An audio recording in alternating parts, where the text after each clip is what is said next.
जय हिंद मेरे प्यारे प्यारे बच्चा लोग। उम्मीद करता हूँ सब लोग अच्छे ही होंगे, बेहतर होंगे और हमेशा हंसती रहा करें। ठीक है, खैर मुद्दे पे आते हैं। पिछले वाले वीडियो में हमने 5 अलग अलग प्रॉपर्टीज पढ़ा था मिक्सचर्स के ऊपर। ठीक उसी तरह आज इस वाले वीडियो में हम 5 अलग अलग प्रॉपर्टीज पढ़ेंगे कंपाउंड्स के ऊपर। सॉरी, तो बगैर वक्त जाया करे सीधा मुद्दे पे आते हैं। सबसे पहला प्रॉपर्टी बोलता है ए compound can not be separated into its component by any physical process. अगर आप लोगों को याद हो तो मैंने पिछले वाले वीडियो में कहा था कि चाहे कंपाउंड हो या फिर चाहे मिक्सर हो, उसको बनाने के लिए जो सब्सटेंस कंबाइन हुए होते हैं वो कॉम्बिनेशन फिजिकली भी हो सकता है, केमिकली भी हो सकता है। उसी सब्सटेंस का दूसरा नाम कंपोनेंट है, जिसको आप कॉन्स्टिट्यूएंट भी कहते हो। ठीक है, तो यहां पे क्या बोला जा रहा है, यहां पे ये बोला जा रहा है कि आप एक कंपाउंड को किसी भी फिजिकल प्रोसेस के जरिए आप उसको सेपरेट नहीं कर सकते उसके अलग अलग कंपोनेंट में। ये बोल रहा है पहला प्रॉपर्टी। एग्जांपल देख लेते हैं। इसका बेस्ट एग्जांपल है वाटर एक कंपाउंड है। मैंने आपको कंपाउंड वाले वीडियो में कहा था कि जब 2 या फिर 2 से ज्यादा एलिमेंट आपस में केमिकली कंबाइन होते हैं, एक नया चीज बनता है, उसको कहते हैं कंपाउंड। तो वाटर एक कंपाउंड है। क्यों भाई? क्योंकि जब हाइड्रोजन एलिमेंट और ऑक्सीजन एलिमेंट आपस में केमिकली कंबाइन होते हैं तब जाकर वाटर कंपाउंड बनता है। तो यहाँ पे 2 अलग अलग कंपोनेंट है, 2 अलग अलग कॉन्स्टिट्यूएंट एलिमेंट है। पहला आपका हो गया हाइड्रोजन एलिमेंट, दूसरा आपका हो गया ऑक्सीजन एलिमेंट। ठीक है, तो ये बोल रहा है कि वाटर जो कि कंपाउंड है, आप उसको किसी भी फिजिकल प्रोसेस के जरिए आप उसको सेपरेट नहीं कर सकते उसके अलग अलग कंपोनेंट में, माने हाइड्रोजन और ऑक्सीजन एलिमेंट में आप उसको तोड़ नहीं सकते। हाँ, आप केमिकल प्रोसेस के जरिए, केमिकल मेथड के जरिए, इलेक्ट्रोलाइसिस प्रोसेस के जरिए इलेक्ट्रिसिटी अप्लाई करके आप वाटर को तोड़ सकते हो और हाइड्रोजन और ऑक्सीजन गैस बना सकते हो, मानता हूं। लेकिन by the help of physical process you can't. ठीक है, ये बोलता है पहला प्रॉपर्टी। दूसरा प्रॉपर्टी बोलता है the properties of a compound are entirely different from its component. दूसरा प्रॉपर्टी बोलता है जो प्रॉपर्टी कंपाउंड का होता है वो एंटायरली पूरा अलग होता है। किससे भाई? उसके कंपोनेंट से, उसके कॉन्स्टिट्यूएंट एलिमेंट से। अरे भाई, कंपाउंड किससे बना है? एलिमेंट से तो बना है, इसलिए मैंने बोला कॉन्स्टिट्यूएंट एलिमेंट। ठीक है, आपको मिक्सर वाले वीडियो में मैंने कहा था कि जो प्रॉपर्टी मिक्सर का सब्सटेंस शो करता है, हूबहू वही प्रॉपर्टी कौन शो करता है? उस मिक्सर भी शो करता है। लेकिन यहां पे आप देखोगे कि जो प्रॉपर्टी कंपाउंड का होता है वो एंटायरली डिफरेंट होता है उसके कंपोनेंट से, उसके कंपोनेंट वाले प्रॉपर्टी से। एग्जांपल देख लेते हैं ना, वाटर को ही ले लो। वाटर के 2 अलग अलग कंपोनेंट है, 2 अलग अलग कॉन्स्टिट्यूएंट एलिमेंट है। पहला आपका होगा हाइड्रोजन एलिमेंट, दूसरा आपका होगा ऑक्सीजन एलिमेंट। अगर आप लोगों को याद हो तो, अगर आप लोग जानते हो तो अच्छी बात है, नहीं जाने तो अभी जान लो।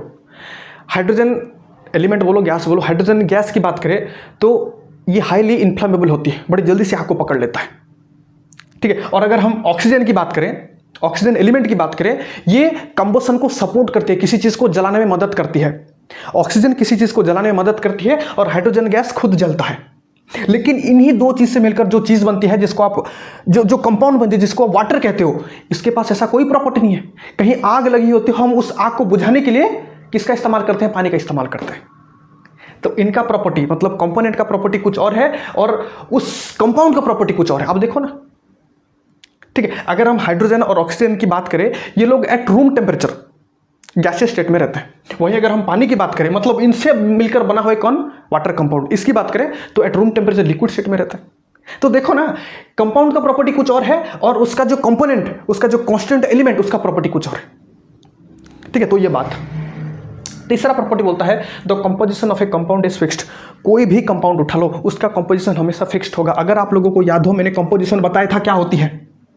जो सब्सटेंस आप कंसीडर कर रहे हो, जो मिक्सर, जो कंपाउंड आप कंसीडर कर रहे हो, वो अंदर से किन किन चीजों से मिलकर बनता है, उसको कहते हैं कंपोजिशन। और अगर हम कंपाउंड की बात करें तो वहां पे हमेशा कंपोजिशन फिक्स्ड होता है, हमेशा। एग्जाम्पल देख लेते हैं ना, एग्जाम्पल देख लेते हैं। वाटर की ही ले लो। देखो, वाटर किससे बनी होती है भाई? वाटर के मॉलिक्यूल से बनी होती है। बहुत सारा वाटर मॉलिक्यूल जब बनेंगे तब वाटर का कंपाउंड बनती है।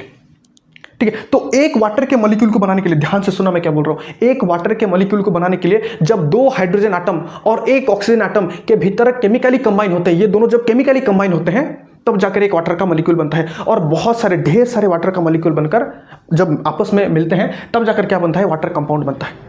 तो वाटर कंपाउंड किससे बना है? उसके रेस्पेक्टिव वाटर मॉलिक्यूल से मिलकर बना है।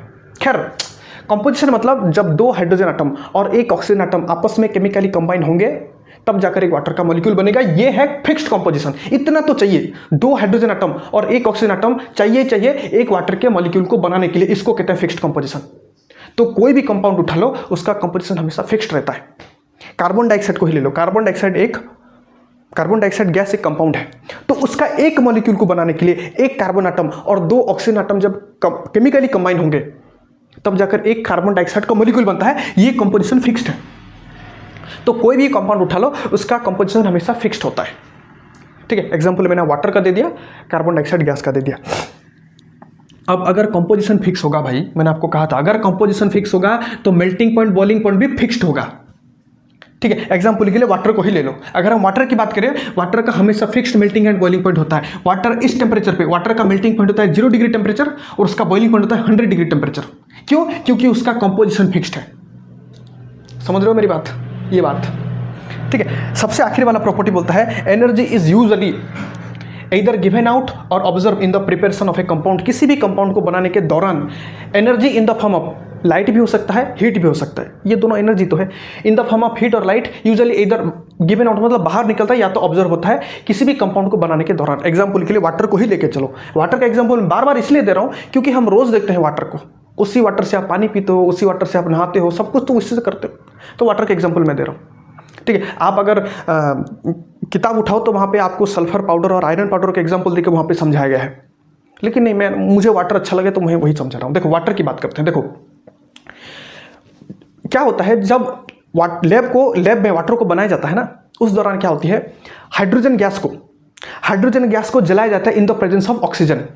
और जब इन दोनों के भीतर मतलब जब हाइड्रोजन गैस को ऑक्सीजन के प्रेजेंस में जलाया जाता है ना, तो स्टीम बनता है और उसी स्टीम को कंडेंस करके वाटर को बनाया जाता है। इस पूरी प्रोसेस के दौरान ना, मैंने क्या बोला, मैंने बस इतना बोला, जब हाइड्रोजन गैस को जलाया जाता है in the presence of oxygen बोलो या फिर एयर के प्रेजेंस में, एयर के मौजूदगी में जब हाइड्रोजन गैस को जलाया जाता है तो स्टीम बनता है। उसी स्टीम को कंडेंस करके ना वाटर को बनाया जाता है। इस पूरे प्रोसेस में ना बहुत हेवी अमाउंट ऑफ एनर्जी क्या करता है, रिलीज होता है, गिवन आउट होता है, बाहर निकलता है। ठीक है, तो हमको क्या मिला भाई, आखिर में हमको वाटर मिला। वाटर एक कंपाउंड है, इसीलिए मैंने बोला कि कंपाउंड बनाने के दौरान क्या होता है, energy in the form of heat और लाइट या तो रिलीज होगा या तो ऑब्जर्व होगा। ये बात इतना ही था। उम्मीद करता हूं आप लोग समझ पाए होंगे। ठीक है, अगले वाले वीडियो में हम देखते हैं, कोई सा नया टॉपिक देखते हैं। बस इतना ही, मिलते हैं अगले वीडियो में। तब तक के लिए जय हिंद, जय भारत।